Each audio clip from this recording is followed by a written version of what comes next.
السلام علیکم ورحمۃ اللہ وبرکاتہ۔ محترم ناظرین، ایک مرتبہ حکیم الامت حضرت مولانا اشرف علی تھانوی رحمۃ اللہ علیہ کے ساتھ یہ واقعہ پیش آیا کہ ایک مرتبہ سفر کرنے کے لیے اسٹیشن پہنچے اور سیدھے اس دفتر میں تشریف لے گئے جہاں سامان کا وزن کرایا جاتا تھا۔ وہاں اتفاق سے ریلوے کا گارڈ کھڑا ہوا تھا جو حضرت والا کو پہچانتا تھا۔ وہ پوچھنے لگا کہ حضرت کیسے تشریف لائے؟ حضرت نے فرمایا کہ میں اپنے سامان کا وزن کرانے آیا ہوں تاکہ اگر زیادہ ہو تو اس کا کرایہ ادا کر دو۔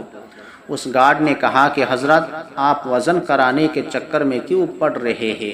آپ سامان کو وزن کرائے بغیر سفر کر لے، میں آپ کے ساتھ ہوں اور میں اس ٹرین کا گارڈ ہوں، آپ کو راستے میں کوئی نہیں پکڑے گا، اور اگر سامان زیادہ ہوا تو آپ سے کوئی بھی شخص جرمانے کا مطالبہ نہیں کرے گا۔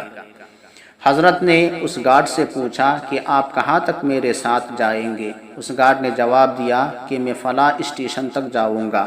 حضرت والا نے پوچھا کہ اس کے بعد پھر کیا ہوگا؟ اس نے کہا کہ اس کے بعد جو گارڈ آئے گا میں اس سے کہہ دوں گا کہ ان کے سامان کا ذرا خیال رکھنا۔ حضرت والا نے پھر پوچھا کہ وہ گارڈ کہاں تک جائے گا؟ گارڈ نے جواب دیا کہ وہ گارڈ تو جہاں تک آپ کی منزل ہے وہاں تک آپ کے ساتھ ہی سفر کرے گا، اس لیے آپ کو کوئی خطرہ نہیں ہے۔ حضرت والا نے فرمایا کہ مجھے اور بھی آگے جانا ہے۔ اس نے پوچھا کہ آگے کہاں جانا ہے؟ حضرت والا نے فرمایا کہ مجھے تو اس منزل سے آگے اللہ تبارک و تعالی کے پاس جانا ہے، وہاں کون گارڈ میرے ساتھ جائے گا جو مجھے اللہ تعالی کے سامنے سوال و جواب سے بچائے گا؟ محترم ناظرین، پھر حضرت والا نے فرمایا کہ یہ ٹرین تمہاری ملکیت میں نہیں ہے، اس کے اوپر تمہارا اختیار نہیں ہے، تمہیں محکمے کی طرف سے، تمہیں سرکار کی طرف سے اجازت نہیں ہے کہ تم کسی شخص کے زیادہ سامان کو کرایہ کے بغیر چھوڑ دو، لہذا میں تمہاری وجہ سے دنیاوی پکڑ سے تو بچ جاؤں گا، لیکن اس وقت جو چند پیسے میں بچا لوں گا اور وہ چند پیسے میرے لیے حرام ہو جائیں گے۔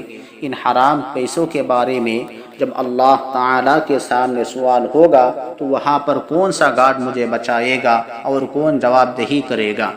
یہ باتیں سن کر اس گارڈ کی آنکھیں کھل گئی اور پھر حضرت والا سامان وزن کرا کر اس کے زائد پیسے ادا کر کے سفر پر روانہ ہو گئے۔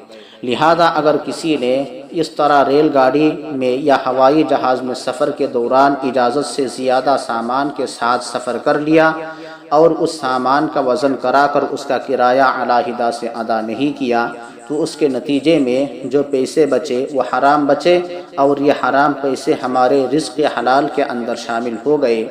اس کا نتیجہ یہ ہوا کہ ہمارا جو اچھا خاصا حلال پیسہ تھا اس میں حرام کی آمیزش ہو گئی۔ محترم ناظرین، آج ہم لوگ جو بے برکتی کی وجہ سے پریشان ہے اور ہر شخص رونا رو رہا ہے، جو لاکھ پتی ہے وہ بھی رو رہا ہے اور جو کروڑ پتی ہے وہ بھی رو رہا ہے کہ صاحب خرچہ پورا نہیں ہوتا اور مسائل حل نہیں ہوتے۔ در حقیقت یہ بے برکتی اس لیے ہے کہ حلال و حرام کی تمیز اور اس کی فکر اٹھ گئی ہے۔